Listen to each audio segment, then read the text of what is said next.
Hi guys, my name is Pablo and I'm going to give you a quick demonstration on how to use the Shot Manager add-on. So I'm going to start by installing the add-on in the usual way. Going to Blender Preferences, find your download, the latest version, enable, and there it is. You'll find the settings for it in this output properties. Add a new shot. You can name your shot. I have some markers and cameras already set up, so this is going to be pretty easy.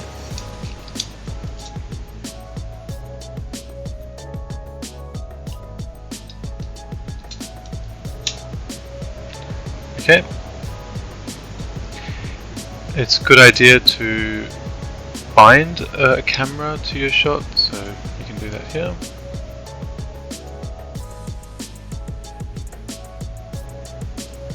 And that just makes life a lot easier. So as I go into my active camera and I switch between my shots, you can see the active camera is switched. Next, onto the frame ranges. You can enter them manually here.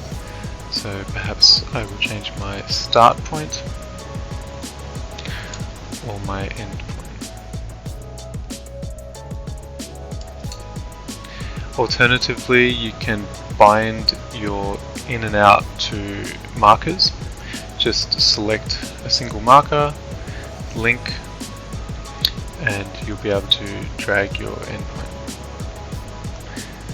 I'll do the same, this time with my in and out markers.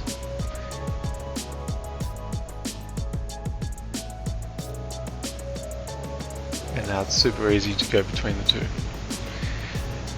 You also notice the output is renamed automatically. So I've got a folder, you can choose your root folder here, and it'll add the name of the scene, followed by the name of the shot, and then the name of the image or video to output. So you can see here, as I click between them, it's automatically renamed. The other feature I want to show you is the view layer saving. So if I have multiple, I'll make this 2, let's go to 3, maybe 4. Okay. And I'm going to make the second 2 off, save. Now I'll make the second 2 on for the first shot, save, go between the two, and it'll automatically select your view layers. If for some reason you change these, like you delete one, or you rename, you might notice going between your view layers now, your shots, it says outdated, so you're going to want to save that again.